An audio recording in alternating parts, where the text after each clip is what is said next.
We are still dealing with COVID on Comic Book Canon.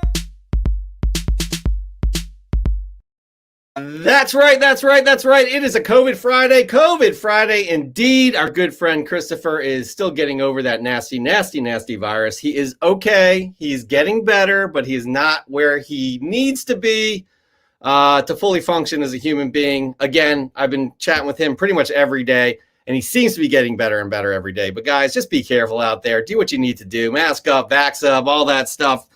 Not here preaching to you, but it's a thing. But we have a special treat because we have a special guest co-host. Tonight's only fresh from the comic shop. But guys, we have a great guest to take us through this. Well, let's just get into it. Please welcome from comicbook.com, Chris Killian. Oh, hi. Hey, how are you doing? You were waiting for that crowd that, guys, normally he's also a stand-up comedian, and he tours with national acts and all that, so he is waiting for that kind of ovation. So if you guys can somehow. No, that's really nice of you. That's really nice of you, Jeff. I haven't felt that in like 2 years, so that was just one person was pretty exciting. See? I really need to get that sound effect in there. Anyways, Chris, you are a busy guy interviewing famous people, hobnobbing with the stars, getting the inside scoops, getting exclusive. It's why I'm here.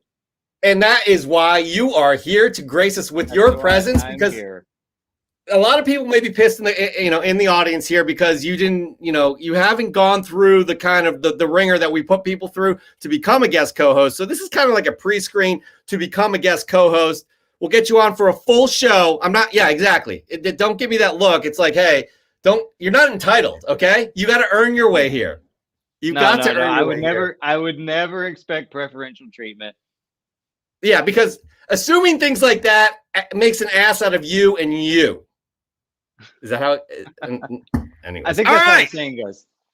Look at this though. Before we get started, Chris, let's just say hi to all the people in the chat. We got Raw Dog Comics. P. Keel is back. Nice to see you, P. Keel. Cosmic Comics. I like What's that name. Raw Dog Comics. Yeah, he's from St. Louis, and we can get into his name as to he'll give us the backstory on that. Cosmic Comic History. I don't know if I need the backstory. We all want to know. Dan De La Thor. Guys, we may go off on tangents here that are completely inappropriate. Just stick with us. And guys, the guy of the hour, Chris. Hey all, hope to be back next week. When one Chris goes down, bringing in another one. There we go. This Chris right here, Planet Arizona Comics, Travis Tubbs, Nikita Kare, Jordan Norrie, Peter Thornton. Who else? Serge Henderson. We got a nice crew here. Nice crew. They're all. Y'all need to wish Christopher, a healthy recovery. He will hopefully be back next week if everything goes as planned. So, Chris, you're here today. You have responsibilities. You haven't gone through the typical interview we like to put people through. So again, this is kind of a pre-screen for any future appearances on Comic Book Canon. What we do here, this is one segment out of many that we do on Comic Book Canon.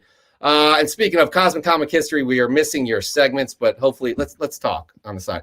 We have this segment called Fresh from the Comic Shop Fly from the Pressing Salon. We ask our audience each and every week to send in their fresh gets. These fresh gets could be 2 days old. They could be 3 decades old. As long as they're fresh in your collection, we want to see them. We want to hear about them. You could win some fabulous prizes. Now, Chris, not this Chris, the other Chris, he's the guy that's in charge of all the sponsorship and partnerships. I don't know what we're going to be giving away this month. We still owe 360 Comics a prize from last month, but we're going to get into it. We're going to have a semifinalist, and Chris Killian, is going to be deciding who that is. Now, we have some criteria, Chris. I want you to listen closely, okay? I'm listening. You were off and wandering, I can tell. You're giving me that look, though, like I'm intrigued. No, I'm here. The important factors here, the 3 things that we look for are presentation, how well composed the shot is, how creative the shot is, how outside the box, how much fun they're having with it. Okay, that's one criteria. Another one, a unique book, something we haven't seen on the regular, something we haven't ever heard of. Somebody gives us, a little backstory as to what this is and why it means, what it means to the comic book world. And speaking of, taking that further, a story, something that means something to the person that's submitting, something heartfelt, something that it's very personal to them. We want to hear those stories. So those are the three criteria you're going to be judging on, right?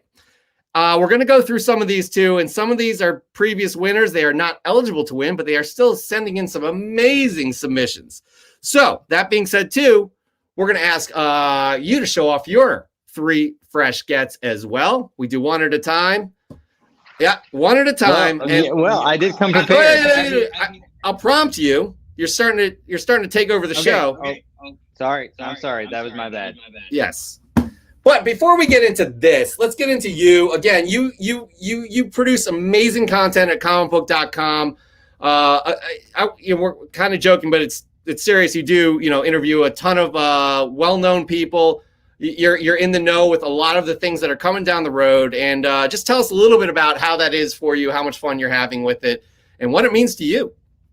Well, as you know, Jeff, I mean, this entire job that I have is all thanks to you who hired me for comicbook.com. That's money coming your way. There you go. Let's talk about you.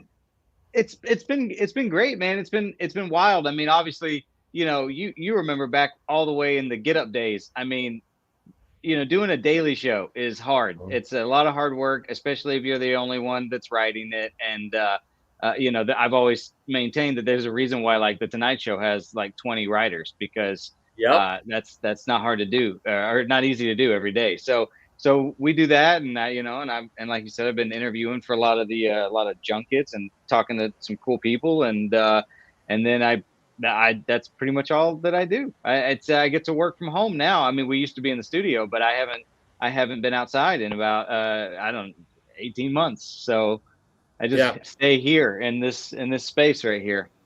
But you've still been ingrained in all of this. I mean, like all of the MCU, DCEU, a lot of horror stuff. You're big into the horror genre, and I do have a nice submission for you. I want to get your thoughts on that when we get to that. But what's cool about this is, I'm sure in our audience there are a whole bunch of questions. So if you guys just send us some questions during this Fresh from the Comic Shop segment, and Chris can answer some, like whether his opinions on Boba Fett. I know you're opinionated on that. There's a lot of fucking hate around Boba Fett. I don't understand it myself. I don't get it. That show's so fun. We'll get into that, but also, anything you want to know about MCU, DCEU, the stuff that Chris and I, the other Chris, talk about during our show. So again, Chris Killian here is a great resource for that. He's got a lot of inside knowledge as well. We can get to that, but first, Chris, we are going to get to Fresh from the Comic Shop, and we're going to start off with our audience here first off, actually, I just want to make sure we all know that the winner here is Saul Marshall 007 at the top there. That was his submission, like right before he went to the hospital with his wife to give birth, I think, to his first child. So congratulations again. But you are moving on to the final Saul Marshall 007 over E. Marvell with that Strange Academy #1 submission, that variant. It's beautiful looking. Again, Chris, that's a good example of some interesting, well-composed shots. That's a fun one on top, and that's really nice lighting, et cetera, et cetera. So that gives you some examples. Yeah, no, I like those. Those are cool. Yeah. Those are our winner. That's our winner from last week. Moving on, though, we have C to the G. Look at that Star Wars shot. Look at that Star Wars shot. Yeah. I love it. I mean, he submitted something similar. I love the stars in the background. That's great. Yep, it's incredible. It's like you feel like you're in the Millennium Falcon going, what is it, warp speed or whatever? Not warp speed. Oh, geez. Oh, that's that's Star light Trek. Speed. Yeah, that's speed. Faux pas. Anyways, as he says, closed out the year, started the year with a bang. 1977 Marvel Comics Star Wars #2. I might have started a new Grail run, which means this the original Star Wars series from Marvel. That's some good stuff. Well composed right there. We're totally digging that C to the G. Next up, we got Son of Comics. Now, Chris, let me tell you about Son of Comics here. First of all, that's an excellent book. But you can always tell if it's approved by Son of Comics if you see the Red Hulk. So that is like a Red Hulk stamp of approval. He always puts the Red Hulk in there. You know he's into it. So right here we have Amazing Spider-Man 68, CGC 9.8, the Kale... cannot pronounce that last name. Variant cover C, basketball trading card. I'm collecting all things Miles, and this is a dope cover. Plus, Kale is a dope artist. It looks like straight up trading card. I love this variant right here. I've seen this before as well. I think somebody else submitted that months, maybe even a year ago. Maybe. Moving on, we got Into Oblivion. Look at this. This was a hot book last week. Hard to find. This is Thor number 20, the first cameo appearance of the God of Hammers. Donny Cates does it again. He's a hype machine for his own work. This thing was sold out quickly. It's a first appearance, so everybody is just scrambling for it. We'll see. I don't know. Will it be like a Null, which is obviously still a sought-after book, or will it be kind of like some of his other creations that kind of just fizzle out? We shall see. Only time will tell. Well, that's a nice pickup there, Into Oblivion. I did not get mine, Chris. I did not get my Thor 20. I didn't get one of those either. Spoiler alert. Didn't get it. Just letting you know. All right. Azorius Tiger. This guy crushes it each and every time he submits, Chris. Got tagged by my guys, Morbius Comics and Uncle Frank's Comics for first appearance Friday. So we're going with my first win of this new year. Avengers 48, the first appearance and origin of the third Black Knight, Dane Whitman, first appearance of Aragon, the Winged Steed. That is a great pickup right there, especially with how Dane Whitman is going to be involved more and more with the MCU. That is a fact, Chris. That is an absolute fact, especially if you saw that end credit scene from Eternals, which is now on Disney Plus. Have you watched that? Yeah, have you watched that yet on Disney Plus? I watched half of it on Disney Plus, but I saw it in the theaters. Yeah. I mean, I haven't watched it on Disney Plus yet, but I like the Eternals. I was pleasantly surprised by it. A lot of people on Twitter got mad at me because I picked Eternals over Shang-Chi this year. Oh, I would not agree with you. I wouldn't get mad at you. I'll tell you why. I can tell you why. I love Shang-Chi too. I don't want to sound like I didn't love Shang-Chi, but the ending where Katie learns how to use a bow and arrow and over just 24 hours and then makes the winning shot. I'm just like, why do we even have Hawkeye? Like, come on. Like, all of a sudden she's a badass archer. I'll agree with that. Stuff. I hate it. My problem with Eternals was, this is probably something you've heard, we've talked about here on the show, was the Avengers was build up. Each had their own individual films. We got to know each character. Here, it's just like, boom, they're here. Okay, we need to figure out all the This is, I don't know what's, it was a lot to take in all at once. Yeah. That being said, I think it was still an entertaining film. Was one of the most beautiful MCU films to date. Like the way it was shot, everything was just gorgeous. But I for that reason alone, I honestly, there are three like stinkers in the MCU. In my opinion, it didn't fall into that category. So, right. But enough about that, Chris. Let's see your first fresh get of the week. What do you got? All right, I'm going to start with it. I didn't get all of these this week, just so you know.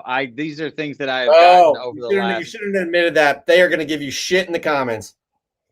I can't help it. I didn't get them this week. I've been snowed in. So if you want to hate on me, that's fine. But no, these are the most recent books that I have purchased. And the first one I'm going to do, I've actually got more than one cover, but I'm only showing you one. But I've got Batman 89 #1. Yeah. I was so excited when I grew. Michael Keaton's Batman was like the first movie that I ever saw in theaters, and so when I learned that they were making a comic continuation of that universe, I had to dive in and check out old Billy D. Williams as a Two-Face here. That's fantastic. Now, okay, if they're associated, if you're going to show us more covers right now, they need to be related to each other. We don't want you shooting your load all at once. No. That's why I only grabbed that one. So. Okay, I got different books I'm gonna show. Knowing you, Chris, I am not surprised that you did pick that up. I picked one up myself. I have not read it yet, but I got the cover A. It just brings you back. They hit that tone. You know what I mean? And I'm excited to finally get to. Yeah. Are you talking about Batman? Did you get a Batman? I got Batman 89. Yeah. Yeah. It reminded me of like I don't know if you remember like the movie adaptation like comic books that would come out. Yeah, I got Batman and Batman Returns, and it really, and that it felt connected to those, which I really thought was super cool. I'm excited to read it. I was excited when they announced this project probably over a year ago. But yeah, I have to get to reading mine. I have not yet, but I picked up cover A, and just that cover A alone, again, it just hits the tone of the film. You know what I mean? It's like this is Batman 89. This is Michael Keaton. Mm-hmm. This is Tim Burton. It's exciting stuff. But anyway, you know what else is exciting? All of these other submissions we got. Let's just get through them. Let's do it. Like from 360 Comics. We owe this guy. That's nice. Yeah, we owe this guy. He's one of our winners from a previous month, and we owe him a prize. And I keep saying that until we get it to him. As he says, when Zodiac showed up recently in the current Moon Knight run, I really wanted to learn more about the character. I was able to grab this copy of book 1 from this miniseries off eBay for $8.50, and then coincidentally picked up the rest of the 3-issue arc in a collection I purchased. I definitely recommend the short read to anyone looking for some violent comic content. I'm also hoping we see him in the new Moon Knight series on Disney+. I am psyched for that Moon Knight series. Chris, I'm going to answer for, I'm sure you are too. So 100%, yeah. Somebody else that we know too, a guy by the name of Jim Viscardi is probably even more hyped than us. Yeah. I don't know that name. I've never heard of that person. Anyway, we'll bring that guy. He's probably watching and talking shit about you somewhere here. It's coming.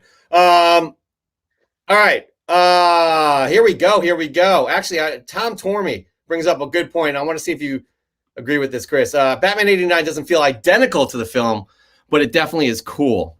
Did you read yours yet? Yeah, I've read them. I think up to issue 4. I've got the first 4. I think. That's why I kind of made the point that they remind me of the comic book adaptations of the movies. Like they really have the vibe of like the Batman 89 comic back from like 1989 and the Batman Returns, adaptation that came out. And I think I also have the Batman Forever one too, but screw that one because it's Val Kilmer. It's not the same. No, we cannot. Schumacher does not count in this universe. And then it's a different universe. We're giving too much attention to Tom Tormey here, but we miss him. Is there a huge dead Marvel Celestial in the ocean now in the MCU? That's a yes. 100%. Yeah. All right, moving on. We got Como.comic.books. He is an alumnus, a guest co-host alumnus for Comic Book Canon. You get these varsity jackets we promise everybody, but we haven't produced at all. But it's going to be awesome. Maybe one day you can have one. Am I going to get one? No, this doesn't count. This is a pre-screen to see if you are eligible to come onto the show as a full-on guest co-host. You're just filling in, helping me out with Fresh from the Comic Shop. But let's get to Como Comics right here. Sorry, Chris. I'm sorry. But you'll like this. I know you will. So he had a great day, he says. A great day hunting in St. Louis yesterday. He picked up a whole bunch of books. I picked this cover out of every one, but so this is a submission right here, Chris. This next one does not count, but I know you'll appreciate it just as much as I did. Look at this, the Nintendo Power #1. Oh, God, that takes me back. Absolutely. I had this, no doubt. Oh, my God, it was fantastic, this Nintendo Power. Fantastic. That's a great find there, Como Comics. Everybody should be following him. His link is down below. By the way, if you guys are not following Christopher here, y'all should be at CK Comedy. That's your Twitter handle, right? It's not your IG? No, yeah, on IG it's CK Comedy, and then Twitter it's just my name. So, okay, which is like Chris Kill Ian.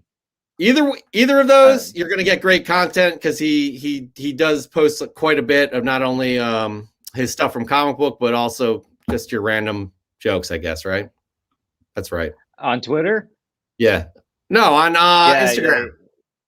Well, on Instagram, it's pictures, so I don't post jokes on there. But yes. Thank you, man. Just make me feel good about myself, please, for the rest of the show. Moving on, Matt Stadge. Nice find at the LCS. High grade first appearance of Gambit. Still want that X-Men 266. Wait, that's not the first appearance of Gambit. Well, here we go. There's a lot of debate about this, Chris. There's a lot of debate. Hold on. Turn on my camera. Turn on my camera. Okay. Do you see this over here? Do you see I do. that? Yeah, That's the first appearance of Gambit. I know, yes, Chris. Chris, this is not as an intense like debate with like whole 280, 281, but it's there where it's 180, 181. I'm sorry, my bad. Yes, 180, 181. Here's the deal. This officially came out first, and I think there's a few panels in there with him, but the one that you have, 266, he talks, he's on the cover, etc., etc. So a lot of debates.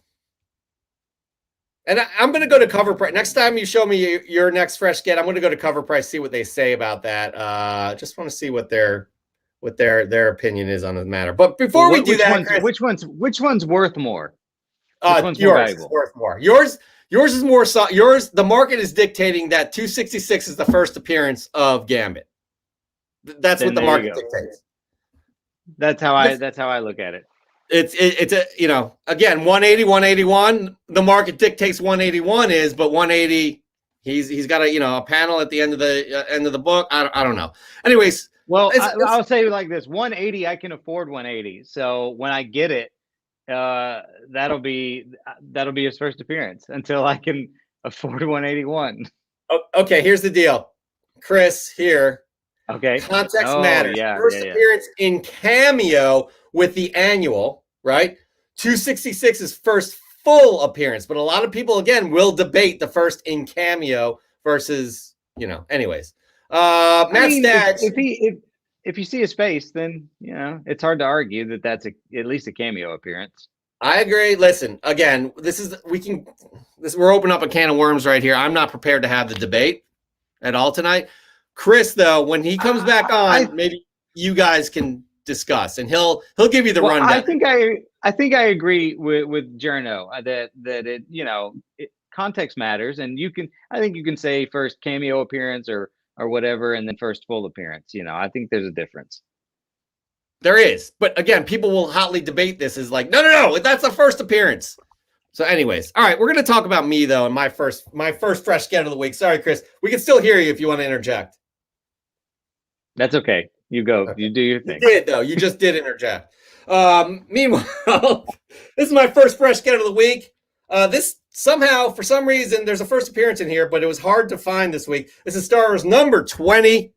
With that holocron of Yoda right there, and you got Luke, and you got the X-Wing. This is a great cover, by the way. I really dig this. But apparently this was hard to find. I actually went to my local comic shop today and picked up a copy. It was the last copy, but a lot of people are saying this is hard to find. They're going for like $15 already, so I'm glad I found it. I'm really enjoying the Star Wars runs, Chris, especially Darth Vader. It's excellent. Absolutely. I know you are a Star Wars fan. The Darth Vader run is in between Empire and Return of the Jedi, where Darth Vader's pissed that nobody told him he had a son. So I highly recommend it if you have Marvel Unlimited. Anyways, moving on though. I've heard good things. I haven't read that one yet. Oh, it's so good. It's a great run. But speaking of great runs, we got some great runs here with Marvel Man 6. Chris, you're gonna love this. I already know it. You're gonna love this. Marvel Man 616 Comics. This is my Amazing Spider-Man 1 annual, featuring the first appearance of the Sinister Six with the Tobey Maguire Spider-Man figure. I love this. This guy posts a ton. By the way, he just got over COVID. Him and his wife just got over COVID. We're very happy you're back to full health. But I'm just loving what he's doing here. It's relevant, Chris, obviously with No Way Home. Again, this is another example of a well-composed shot. Great. This is a contender. I really love how he's framed all of this with the action figures in the background. Absolutely. 100%. Really like what he has going on here. Chris, before we get to the next one, I need to just quick opinion on No Way Home. What were your thoughts? I loved it. It's the MCU movie to beat, in my opinion. I think I've seen it like 3 times now. It's fantastic. It was my long-standing favorite MCU movie was Civil War, and this might top it. I really loved this movie, and making the fact that it makes pretty much confirms like all of the previous Marvel movies as canon in some form or fashion. Just I don't know. It's crazy. It just warms the conkles of my heart. It's crazy to think that this is the stuff that we're getting now. It seems like this is something that would never happen. If you would have told the 12-year-old you right now, I bet you the 12-year-old me, if I did that, would punch me in the face and say, "Stop fucking playing with me, you fucking piece of shit. Why are you so old?" That's probably what would happen. But I'm so excited. Here's the deal, though. Like, there's a big debate. Is it better than Endgame, right? I see them as 2 completely different movies. No Way Home over Endgame. I'm not going to say I don't think it's better. I do. I think it's better. You think it's better? That's fair. I was worried with this film that it was going to be like an Avengers level threat type of a situation, but it was the truest form of like Peter Parker that we've seen in the MCU, especially how he resets himself in a way at the end, if you know what I mean, and what we're going to see going forward. It's perfect. It's perfect. The way they reset him into being the Peter Parker, climbing uphill sort of guy that we have in Marvel comics. I mean, it was perfect, and the classic suit with it. I mean, he's got nobody knows who. I mean, it was fantastic. It was so good. The reason that I think it's better than Endgame, I mean, Endgame's, awesome. Don't get me wrong, and nothing's ever been done like Endgame before. But I mean, where Endgame was 10 years worth of MCU history, I mean, Spider-Man: No Way Home really is 20 years of history wrapped up in that movie, and it's a movie that the hype got built so high for over the last year that I had given up on the movie being good. I was like, because there's no way that it's going to live up to the hype. I mean, it's just not going to. There's no way it's going to stick the landing, and it did. It totally did, and I just have been wowed by how they pulled it off. Especially, I didn't like Far From Home, so that was another reason I wasn't excited. I mean, I was like, this is cool, but I'm really kind of, I've got reservations about it because Far From Home wasn't that good. So, if it's going to be more like Far From Home, then I'm not going to like it. And it was so much better. I mean, everyone was better in this movie.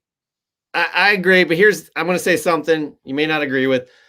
I still think Spider-Man 2, Sam Raimi's Spider-Man 2, is probably the best Spider-Man movie and one of the best comic book movies. I agree that before No Way Home, Spider-Man 2 was my favorite. It's my number one. No Way Home is probably my new favorite, but it's weird because you cannot appreciate how good and how heartwarming No Way Home is without loving all of the other Spider-Man movies. Absolutely. You know what I mean? You can watch Spider-Man 2 and it's just a great movie on its own. I do not think that Spider-Man No Way Home is as good without having seen everything that came before it. So that's something I didn't even. Yeah, that's something I really haven't even thought of because we live this stuff. As huge fans, it's a very, very good point actually. I don't want to dwell too much on this because we could. But guys, if you have any questions for Chris, we can answer some of that stuff. He knows everything, all about the rumors, the inside info. He hobnobs with Kevin Feige all the time. So I have him on speed dial. So again, let's save some questions for the end of the show here. But moving on, we got Comic Demon. What does Comic Demon say here? It's the first appearance of Bloodsport. It is. He says, This is what he says. Days off bring comic buys. So today I did something different. I bought myself a slab book, my 5th slab book to add to the comic cord. Not a book I would normally buy, but I always like collecting first through third appearances. And this one was super clean, 9.2. With the press, maybe a 9.6 and a 9.8. And it was for $30. It made sense to snag this up. Superman Volume 2, Issue 4 is the first appearance of Bloodsport, the man who shot Superman, and also first appearance of Maggie Sawyer, which was DC's first openly gay female character. There's a lot going on with this book, Chris, like a lot. I talk about my love for John Byrne, first off, but Suicide Squad was excellent. I've only seen the first episode of Peacemaker, which, I mean, it kind of relates. It takes place after this, and they reference Bloodsport, but I love this book, Chris. I love it, and that's a great pickup right there. Yeah, that's a nice copy of the book for sure. $30 too. That's shocking.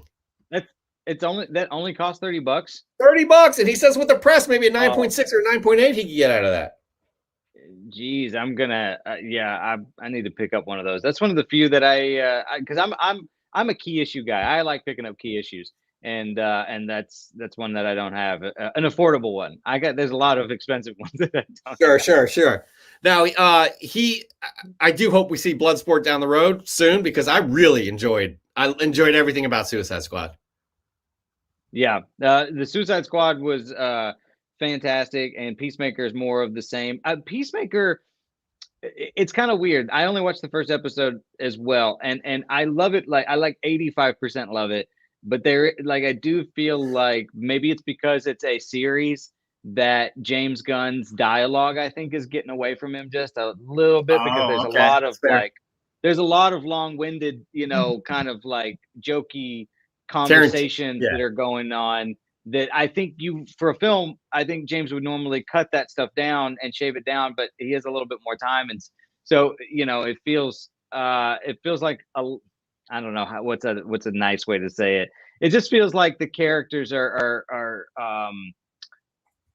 maybe a little, I don't know. They're very effortlessly funny, like a Gilmore Girls episode or something.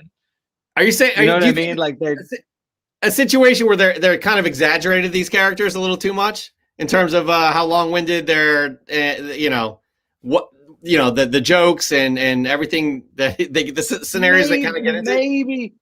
Maybe just a hair, but again, I've only seen the first episode, so maybe there's also a groove that a lot of shows you kind of have to get into and give it 2 or 3 episodes. So I'm not gonna say that I don't like it. I just noticed that conversationally it's a little bit longer than say the Suicide Squad or the Guardians movies. Yeah, okay. That's fair. Again, I think it's because they have more room to breathe. I see what you're saying. I really enjoyed this first episode, though. Here's the deal. I want to see your second fresh get of the week. Right now, what do you got? What do you got? All right, let me pull that. This is a book that I have been wanting to get a hold of for a while, so I actually grabbed the entire run, but this is a Marvel Comics Presents Wolverine number 85. Do you know the significance of this book? Well, I'm digging that Sam Keith cover right there. I love Sam Keith Wolverine. He was always one of my favorite artists to draw Wolverine. Him and I really like Andy Kubert. And but anyway, point being is that do you know why? You know what this is special for? You probably don't even remember the villain. This is the first appearance of Cyber, who I think is the most underutilized, disrespected villain in Wolverine's rogues gallery. I don't know if you remember Cyber? I don't remember Cyber. No, you're like bringing some knowledge here. No, Cyber is a he's like got adamantium skin. I'm gonna see if I can pull up a picture of him. I don't remember him, man. This is killing me. Oh no, you know what? This is a cameo appearance. It's a cameo appearance because he doesn't actually show him. You just kind of get a little tease of him there. He looks badass. Anyways, one of his claws. Yeah, one of his claws, or he has got poison claws. They've got like retractable claws that come out, sort of like Sabretooth. One hand it's poison, and the other hand's hallucinogens. And he also, kills one of Wolverine's girlfriends, and Wolverine's really scared of him. And he's a great villain. When Wolverine lost his claws back in the mid '90s with the whole Magneto ripped him out, and then he had the bone claws for a while. Cyber broke his bone claws, and then later. The Cyber got eaten by some sort of like Death Watch beetles, and they took the adamantium from his skin and rebonded. That's how Wolverine got his adamantium back. Oh, back from Cyber? See, I didn't collect during this time. This is one of my hiatuses. Was definitely that time. That sounds interesting, though. I have to look that back. I have to look into that Marvel Unlimited. Definitely. Yeah, it's a cool. I think it's like 7 or 8 issues for that first Cyber story, and I got them all on a run. But that I just because I only had like 2 or 3 of them as a kid. I never read the whole run, and so I just kind of felt like I wanted to check them out. It's so cool to be able to go back as adults and read these things. You have a different perspective, and sometimes they're misses, but it's great when they're hits and enhanced because you kind of appreciate those things a little more. Chris, I did say I'd get you out of here in 40 minutes or so, and we are running over. There's a lot of people asking some interesting questions, like if you like spaghetti or lasagna, things like that. Like Pete Keel. Spaghetti, butter, but with butter noodles. I don't like sauce. I got to go lasagna, man. I like me some more cheese on there. All right, moving on. We're getting sidetracked. We don't hang out enough. That's why it's too easy to fall into these traps. It's been too long. I want to get you out of here because I'm sure you got something going on tonight because it's super important. Well, I want a Letterman jacket, so I have to come back some point to do the show. So I can get one of those awesome jackets. If you pass the interview as well. All right, moving on. Who do we got? We just did Comic Demon. We got Aussie Fan BP. Look at these pickups. These are some nice gets right here. Swordmaster, man. People are really talking about Swordmaster. Could he possibly be the next Iron Fist? Time will tell. Actually, next month we will find out. Some nice Spidey books. I think that's the Amazing Spider-Man 10 up there. There's significance. I cannot remember what. There's a first appearance there. I see a Darth Vader there. Dr. Aphra. Dr. Aphra's hot right now with Black Chrysanthemum. making an appearance. People are like, oh, Dr. Aphra's got to be close by. So we'll see. Hopefully in Boba Fett, we'll get some more of those amazing cameos as well. But these are some nice gets there, Aussie Fan VP. Really, really appreciate the submission. Next up, we got Macross Plus Comics. I'm not much of a Star Wars comic collector, but this was an exciting find. Speaking of Santi right there versus Chewbacca, this book I saw a plethora of in dollar bins like a year ago. I could have picked out 20 of these. They are going for a nice price right now. So those are some I saw that Chris Anton's first appearance is going for like $200 right now. Oh my God, it's insane. And you know what? Just stupid. That's exciting. I think that's great. I think it makes everything, it's fun. It's fun. And here's the deal. Star Wars comics hibernate in between these hiatuses, like Mandalorian season 2. We knew Boba Fett, Book of Boba Fett was coming. Things really dipped, and now everything is hot in Star Wars. Everything is hot in Star Wars. If Journos comes back next week, we will be going through that top 10. Guarantee you there will still be some Star Wars comics in there. All right, moving on. My second fresh get of the week is a Bad Idea publication. Could be close to one of the last issues, or so they say. Odin's Eye number 5.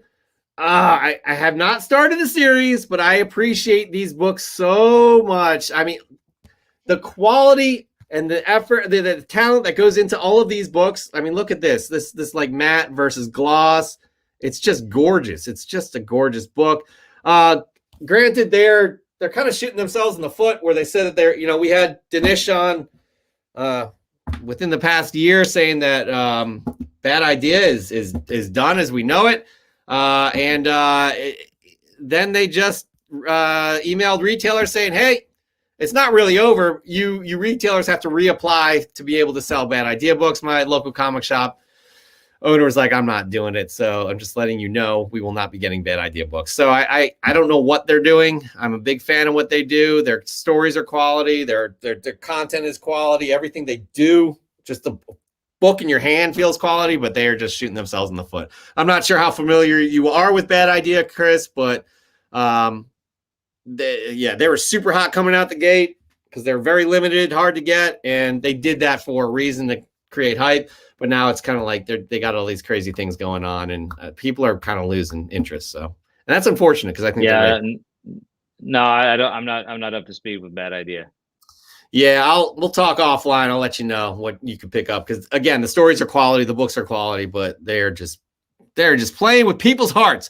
Moving on though, supercrispy.comics, another former winner here. I know you appreciate this, Chris. Yeah, I've got that same book. That's as he says here, Super Crispy. I'm so freaking stoked to get this back today. I sent this to CGC through TCS Rockets last March. I do not have very many books that are in excellent condition from my childhood, and this is definitely the cleanest one.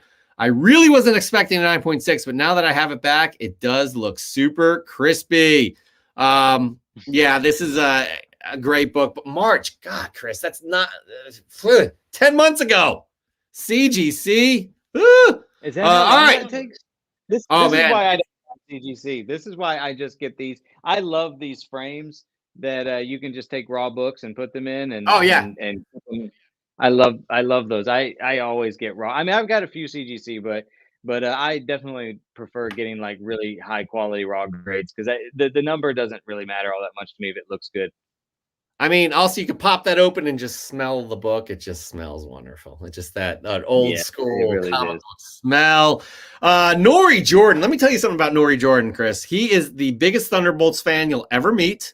And he's been waiting on his grail, which he hasn't said to anybody what it is, but he's been waiting a while. So he says, as I put in this week's submission, I feel like KGB from the movie Rounders when he says, like a young man coming in for a quickie, I feel so unsatisfied.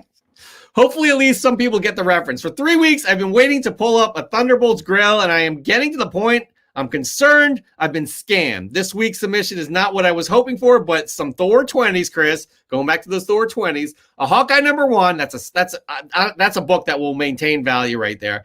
Superboy number 9, first Tiger Shark. And some Black Widow isn't bad, I suppose. Either way, I'm bringing some Thunderbolts goodness next week. We hope you get that grail, Nori. We really hope you get that Grail. Chris, give us your third fresh get of the week. What do you got?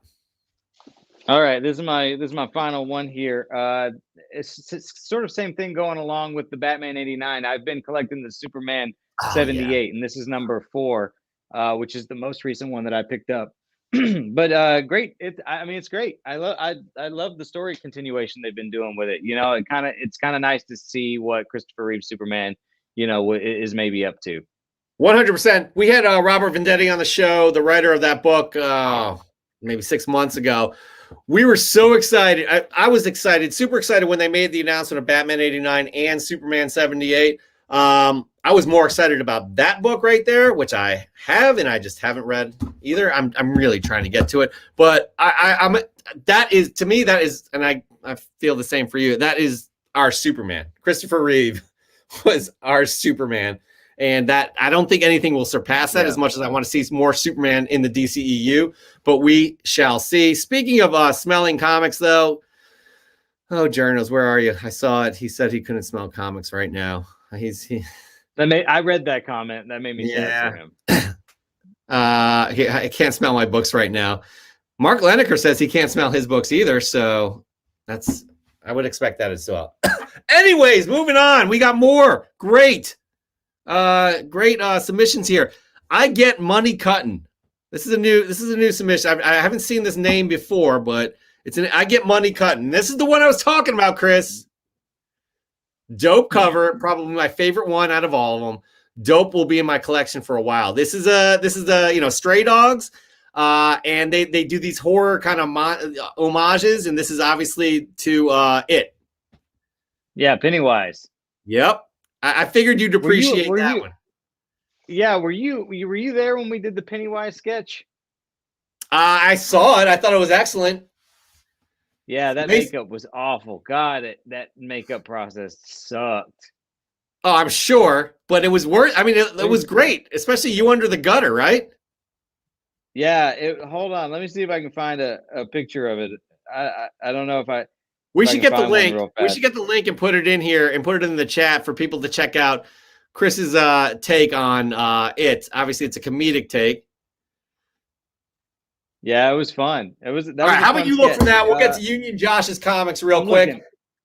This right here, another CGC submission. Big news for the start of 2022. I bought my first ever slab. Watching shows like Fresh from the Comic Shop has inspired me to grab at least one for the collection. Going into Avengers Infinity War and seeing the Black Order being all menacing was awesome. So when I was at the local comic shop, I had a good chat with the owner. I just burped. Sorry, guys. And we both decided that this would be a great book to start the journey with. The book is Infinity Number 2, design variant. Nothing key about the book other than that, but hey, it's hella dope. Good way to start the year. I agree. That's a nice looking cover right there. That's a gorgeous cover, actually, if you ask me. I do like those design variant covers. Chris, did you find what you're looking for? Cover. Yeah, there it is, right there. I don't know if you can see it. I can see that. Yeah. Makeup. God, it sucked. I hated being in it. Dude, that was a fun sketch. You guys do a lot of fun things there. Again, y'all should be following Chris on at CK Comedy, and you will get a lot of great content.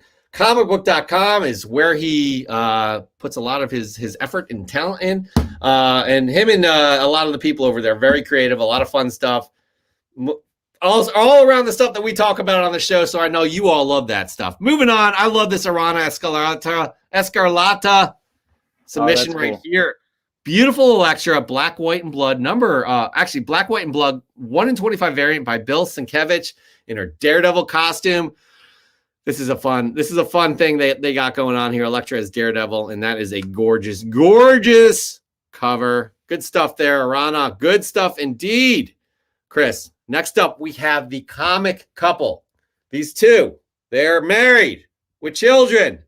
They fresh from the comic shop every week. They have each both won on consecutive months. So these guys bring it each and every week.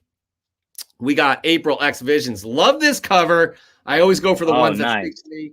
And this one represents kind of classy, kind of a beast. No New Year resolutions here. New Year, same me with a beast mode mindset. Good stuff, April. Good stuff. And her husband, Tommy. always looking for hidden treasures. This week's score, The Adventures of Felix the Cat, #1. The fishtail taken with my son's shark and new aquarium he got for Christmas from my parents. He'll be happy to see this pick on Comic Book Canon. I guess that's a cool looking sphere kind of fish tank in the background right there. I do see. I don't know what that is. But usually these, like last week, Tommy took a picture of Captain America getting punched by the Hulk right in front of a like old school like army cannon. It was pretty amazing. Nice. I got this one right here. I'm gonna flat out say something right here. This person's not eligible to win, but this one right here would win for me. No doubt, hands down. The reason it's not eligible. Why are they eligible? Okay. Because it's Saul Marshall 007, who is now a finalist from last week. This right here beats the one that he has in the finals already. Just scored a full run of Doctor Strange Sorcerer Supreme, number 1 through 90. Last fresh get for a while since little Elijah, congratulations, by the way, will arrive January 21st. Oh, I thought the baby arrived already. Anyways, 2022 is going to be an epic year. Chris, I love what he does here. I love it with the sling ring. Yep. And it's unfortunately not eligible. I am sorry to say, because he is already in the finals. So we got to give it that spot to somebody else. Saul Marshall, but maybe he'll win in the finals. We shall see. Chris, your favorite, Raw Dog Comics. Now we know Dan De La Torre did not tell us to go out and buy these comics. The Incredible Hulk 153 and 154. We did list, by the way, Dan was filling in last week. Dan knows his books, especially Silver Age and Bronze. We did listen to Dan's comic book speculation very carefully and decided why the hell not. While looking for the Incredible Hulk 154, a deal showed up for both of these beautiful, colorful comic books. Mittens the Cat stays fresh from the comic shop. That's how it's written. I'm phonetically reciting how it's written. That's not how I talk. Thanks, comic book family. Stay healthy and get well soon, journos. We miss you, brother. Here to that. That's some good pickups right there. But Dan De La Torre was talking about the connection to a lot of things going on in the MCU with those books. If you all want to see it, you should check out last week's episode. All right, my third fresh get of the week. I'm excited about this one, Chris. I know you're not up with the new Star Wars books, but High Republic is a new take a few centuries before the Skywalker run. The big baddie is Marchion Ro. I don't know if I'm pronouncing it correctly, but I was excited about this. I just got it this week. This is a Star Wars High Republic, Eye of the Storm. It's going to be Marchion Ro's origin story. I love this cover. I absolutely love this. That's a cool cover. Absolutely. This is the big bad right here. Isn't it? It's kind of crazy how like some of these names from like Star Wars characters that are in the comics but not in the movies that you can really struggle with pronouncing out loud. Yeah. What I do, I don't know if this is everybody, but I already have it decided in my head. And then when I spit it out, I normally get a reaction from everybody like that. What the fuck are you saying? That makes absolutely no sense. So normally I'm wrong. So if it's not Marchion Ro, I would love for somebody to correct me in the comments, but that's how I read it. That's what it is. It is what it is. All right, moving on. We got AZ Mailman 211. My submission for this week's Fresh from the Comic Shop is the second batch of books I pressed myself that have come back from CBCS. Couldn't be happier with the results. He got 1 9.4. He got 6 9.8s and his first ever 9.9, which also happens to be the only copy of that book in existence above 9.8. I already have my next batch submitted. That's incredible. And I can't see here, Chris, which one the 9.9 is. I see the first Riri Williams up there. That Moon Knight number 1 is pretty hot. Is the 9.9 is the one in the left-hand corner. Upper left hand. Is it the War Machine? Is that what that is? Yeah, that's War Machine. Oh, yeah. Okay. 9.9. Good stuff. You got the America Chavez, which is coming to Doctor Strange. That's some good stuff there, Chris. Good stuff, AZ Mailman. Really, really good. He usually listens to us while he's driving home from work. Hope you're not doing that right now. Next up, we got Cover Junkie Comics. Let me tell you about Cover Junkie, Chris. This guy became a comic book fan because he just, this is within the past year or two, he just loved Doctor Doom. So his goal is to collect every issue with Dr. Doom on the cover. So that's how we got into comic books. That being said, this is not one of those issues right here.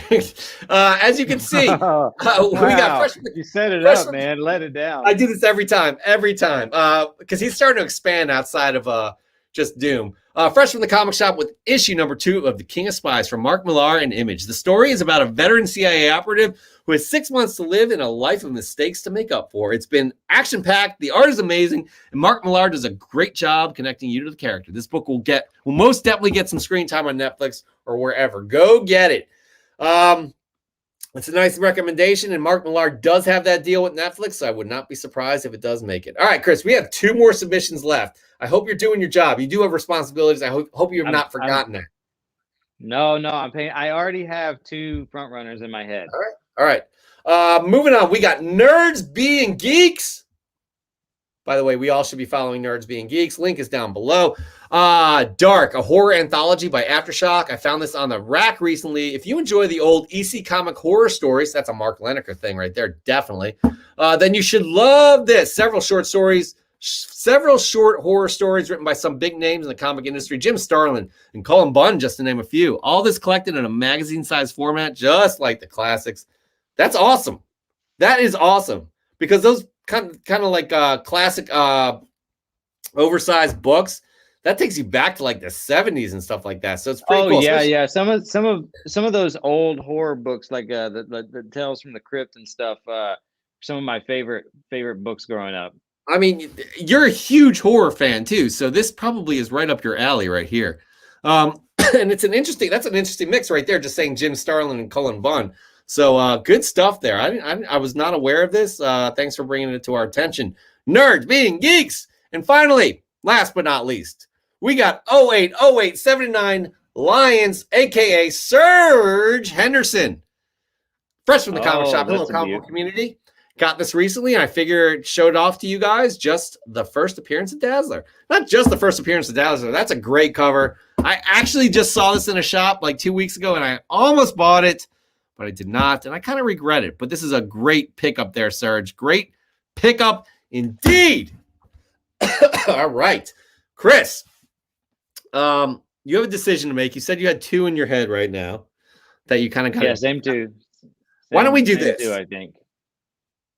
Why don't we go over oh shit, time out. I just want to clarify that 9.9 is the Iron Man 7. That's the first Riri.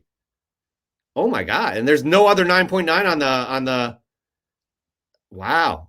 Congratulations on that, Planet Arizona. That is amazing. Nice. That's huge. Anyways, all right. So Chris, you have 2 that are in your head. Why don't we bring up those 2 and we'll talk it through and we'll see which one you want to go to. Do you know who the first one is?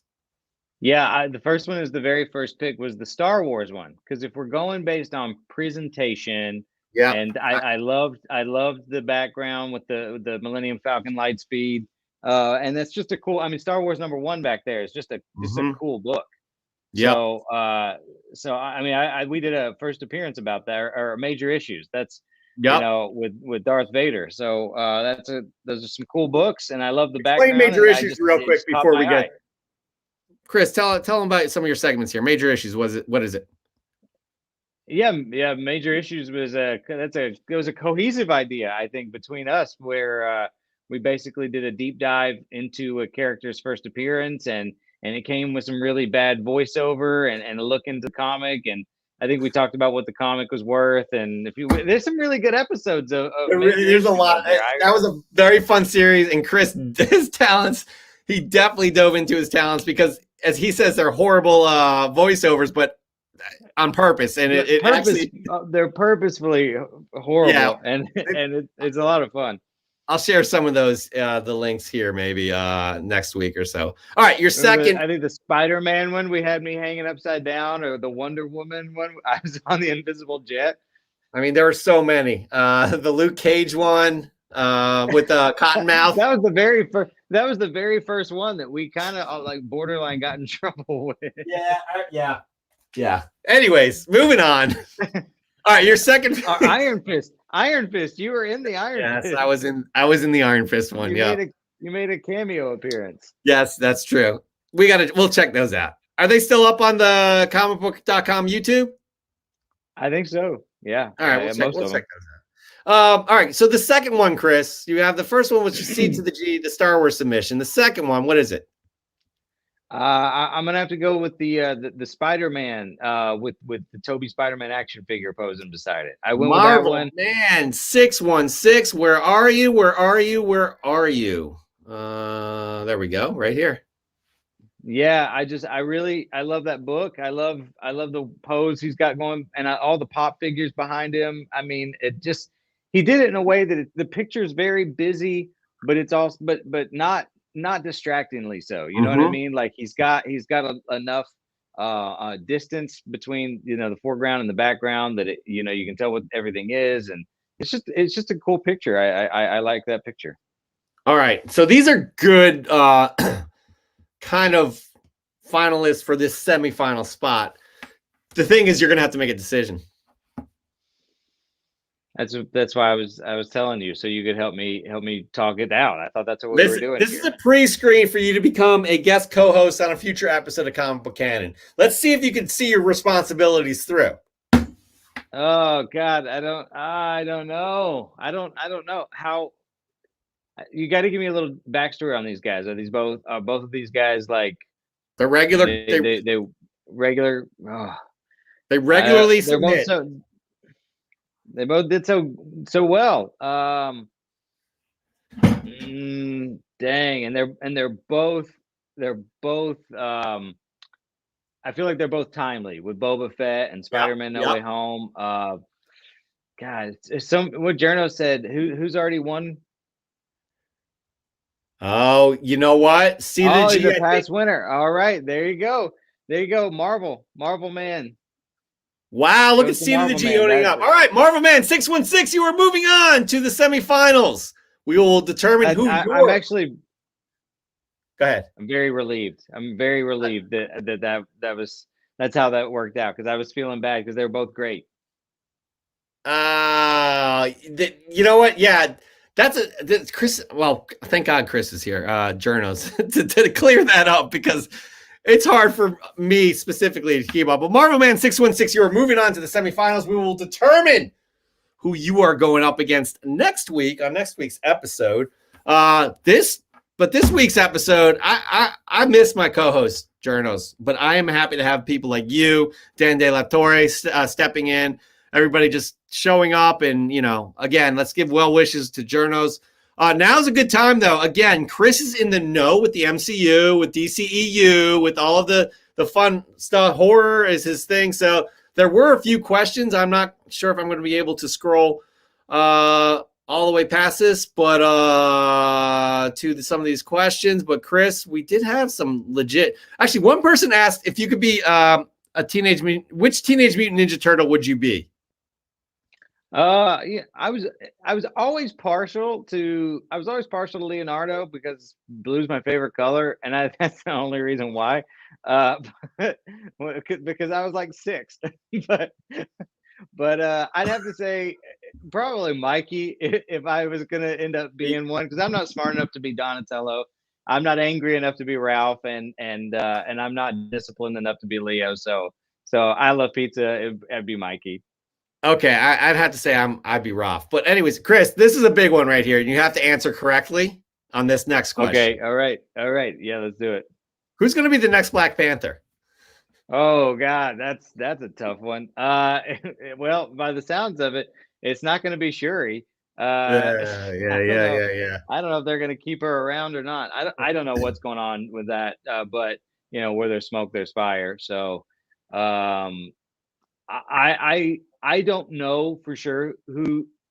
I honestly, I'm in the camp that they should recast T'Challa. I mean, I think especially now that they have introduced the multiverse, and I'll tell you why. I think Chadwick Boseman as that T'Challa, should stay retired. But with the multiverse, no different than what we did with Spider-Man, we can have another T'Challa enter the picture, and it's a different person. You know what I mean? And it's still it doesn't disrespect Chadwick's memory. So I would like to see a different T'Challa, to be honest. But if it's not T'Challa, I think Winston Duke is probably the best candidate, in my opinion, for the Black Panther mantle. Yeah, Journo's Chris he's definitely opinionated. I would not like to see a T'Challa recast, but I've never brought up that idea. I've never thought of the idea of it being the multiverse. Even Chris brought that up too, because Chris is very opinionated about this, as am I too. Good point with multiverse. Played by the guy from Snowfall. Who's that? I don't know. I don't know what that is. Journos, you're going to have to tell us more about that. T'Chilla's son will take the mantle. That's another theory that's going out there. Was T'Chilla's son, I cannot remember his first name, but he was introduced in Avengers #1 as a cameo. The Ramita, it was like 2010 Avengers run. In first full appearance as Avengers #6. I don't know. Or Marvel Man's a variant T'Challa too. That's basically what you said, Chris. Recasting the Black. This is interesting. I think that's the only answer. Recasting the Black Panther from another universe makes total sense. I have never put that thought together, Chris. I appreciate you bringing that up, because that's a very good point. And it keeps Chadwick's kind of embodiment of that character, which he did such an incredible job. It keeps that kind of honor. You're still honoring that. So that's a very good point. I understand why they want to retire the character. Like I do understand, but at the same time, I do feel like as tragic as Chadwick's situation was, T'Challa is one of those characters like Batman or Spider-Man or anybody, Bond, that he's bigger than any one actor. He just is. And so I don't think it disrespects Chadwick to recast the role, as long as you don't try to play it off like it's the same character. You know what I mean? Like if it's understood that this is from a multiverse and this is a different version of that guy, I think that it totally works. So crazy we're talking multiverse. But Chris was specifically speaking of John Singleton's show Snowfall. The main character, Damson Idris. We brought this up a long time ago. Chris was bringing that up. I remember that specifically.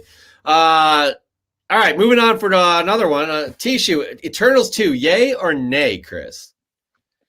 Well, I liked Eternals. I was pleasantly surprised by it. So I say yay. If he's asking if we're going to get one or not, I don't know.